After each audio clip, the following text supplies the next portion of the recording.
and this is what your finished product will look like. Underneath the yellow light, thoughts racing, trying to hit a lick right. Hey amazing people, welcome back to my channel. And before we get to it, please subscribe, like and share this video to support my channel. And let's get on to it. So in this video I'll show you how to make a thumbnail using Adobe Photoshop. So I'll be right straight up to you and I will not use any shortcuts in the video. So keep up with me and it will be very easy to make one. So this is Adobe Photoshop. First thing you want to do is go to file and open a new project.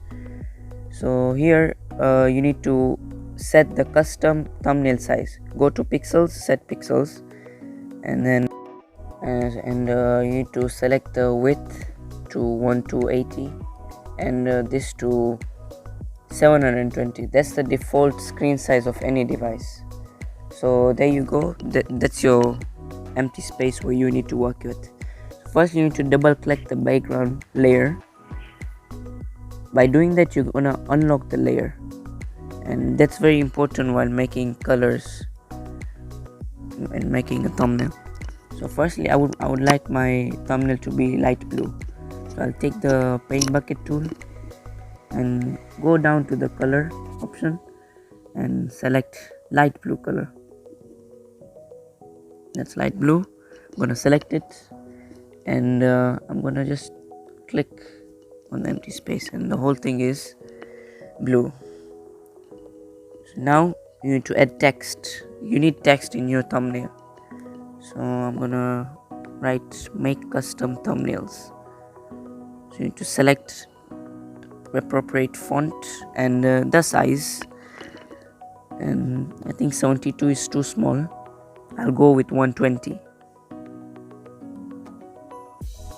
120 looks perfect, and the font is not 3D. I have to select one which is. So for this video I'm gonna select so-called Rockwell Extra Bold. That's the font I usually use, and I prefer it to be white so it stands out a bit more. So you can go to the color option, select white. Okay, so there are 3 words you need to write. Easy custom thumbnail for my thumbnail. So I'm gonna make 3 separate text files. So now I'm just gonna adjust it to fit, and after you've adjusted it you need to go hit the check mark up there. So now in order to get the same font and size I'm gonna go to the text layer and duplicate that layer. So as you can see now I will have 2 same looking text files. So now I can take my T tool and then erase the easy and write custom. Custom. Yeah, and then you hit the check mark.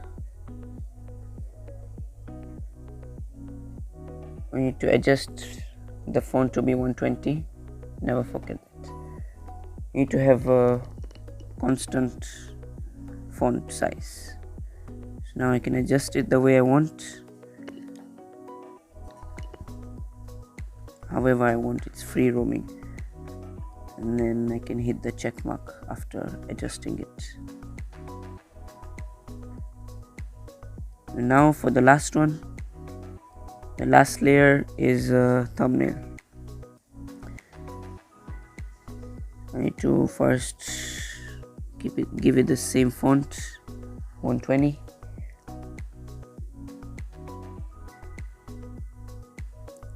Then hit the check mark.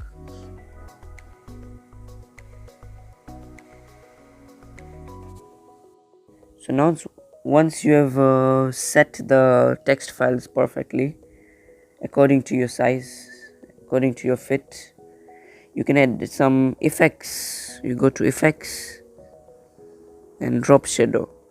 This is to add more effect to your text. So I'd like it to be 15. Okay, and as you can see a shadow on the text. So I'm gonna do the same for every text file I have. I'll keep it 15. Perfect. And for the last one, I'll do the same.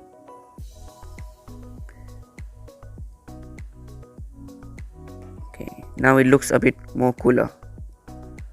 Now what you want to do is group all 3 text files. So you need to select shift, then you left click it, then press link layer. So now you can move them all together at once, not individually. So you can size them perfectly like that. And now I have this image of Photoshop. So you can just write in Google that Photoshop PNG logo. You go to the website and download. So download this picture in PNG. So I already have downloaded. The check mark. You go to place, and wherever you have downloaded it, you can just place the image. So now you can resize wherever you feel it goes perfect. I'm gonna hit the check mark. I'm just gonna adjust some bits. You need to drag the image down near to the background layer so it doesn't overlap the text.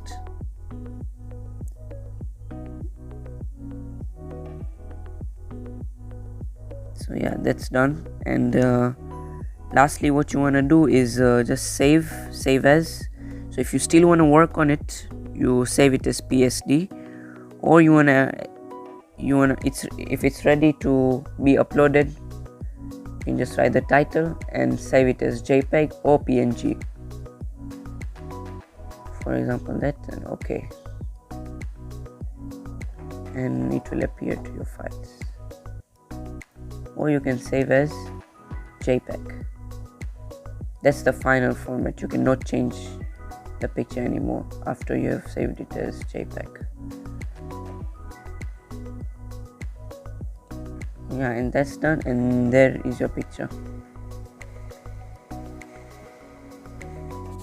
Yeah, now it can be uploaded in YouTube. And guys, thanks for watching, thanks for the support lately, and sorry for the less frequent uploads, and thanks for watching.